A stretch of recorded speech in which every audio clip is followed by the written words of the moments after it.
स्वाहा तत्सवितुर्वरेण्यं भर्गो देवस्य धीमहि धियो यो नः प्रचोदयात् धियो यो नः प्रचोदयात्। हे ईश्वर, आप हमें मनुष्य जीवन के लक्ष्य प्राप्ति हेतु सद्बुद्धि का वरदान दीजिए। ओम शांति शांति शांति। आदरणीय आचार्य जी, अन्य दूर दूर से आए हुए महानुभाव, वंदनीय मातृशक्ति, आर्य बंधुओं व प्यारे बच्चों, हम सब बहुत ही भाग्यशाली हैं। आज प्रातः की वेला में हमने इस संसार का सर्वश्रेष्ठ कर्म यज्ञ किया। हमने देखा कि यज्ञ की अग्नि 3 चीजों से प्रज्वलित होती है। कौन कौन सी 3 चीजें थी? एक तो आम की सूखी लकड़ी, तो समिधा, सूखी समिधा। दूसरा था गाय का घृत, और तीसरा वनस्पतियों की सामग्री। ठीक इसी प्रकार यदि हम अपने जीवन की अग्नि को प्रज्वलित रखना चाहते हैं, उसमें भी 3 चीजों की आवश्यकता पड़ती है। कौन कौन सी हैं वो 3 चीजें जिससे हमारे जीवन की अग्नि सदा प्रज्वलित रहे? तो सबसे पहली है धर्म का घृत, सत्य की समिधा। दूसरा है सत्य की समिधा, धर्म का घृत और परोपकारों की सामग्री। ये तीनों चीजें यदि आप अपने जीवन में अपना लेते हैं तो हमारा जीवन भी उन्नति के मार्ग पर अग्रसर होता है। मैं कोई विद्वान नहीं हूँ, मैं भी आप लोगों की तरह एक कार्य करता हूँ। जो कुछ मैंने समाज से सीखा है वो ही मैं थोड़े से शब्द आपके सामने प्रस्तुत करना चाहता हूँ। देखिए, हम गायत्री मंत्र की व्याख्या सुबह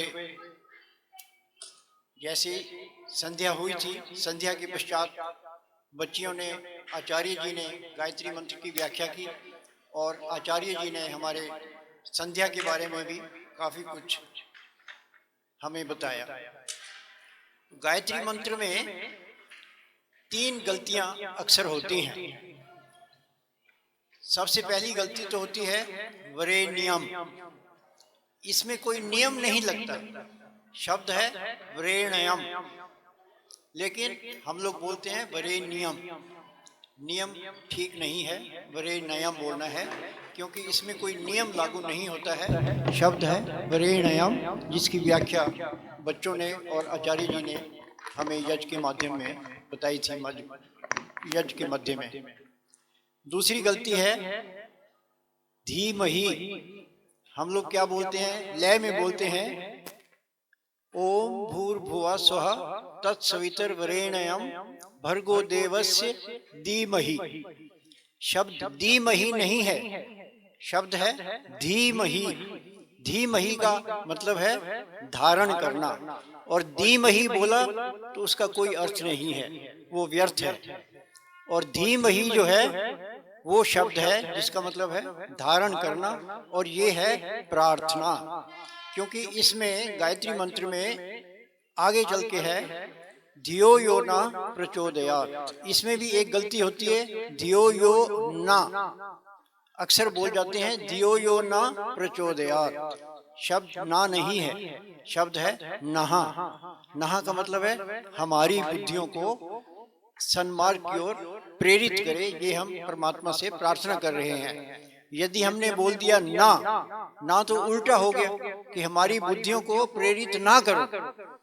गलत हो गया ना, मतलब ही गलत हो गया, तो उल्टा असर होगा, सही असर तो नहीं होगा। इसलिए गायत्री मंत्र का उच्चारण बहुत महत्वपूर्ण है।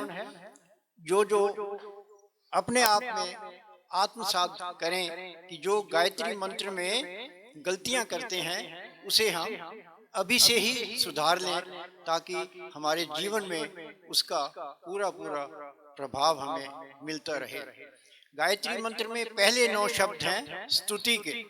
स्तुति, प्रार्थना, उपासना, ये तीनों चीजें गायत्री मंत्र में हैं। इसलिए गायत्री मंत्र को महामंत्र भी कहा गया है, क्योंकि इसमें ज्ञान, कर्म, उपासना और तीनों वेदों का ये सार है।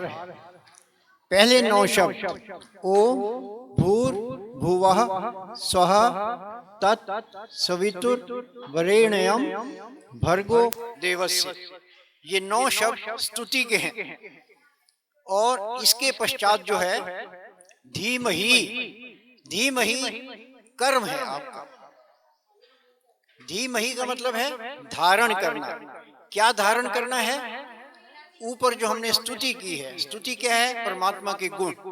यदि हमने परमात्मा के गुणों को अपने जीवन में धारण नहीं किया तो गायत्री मंत्र का लाभ नहीं मिलेगा।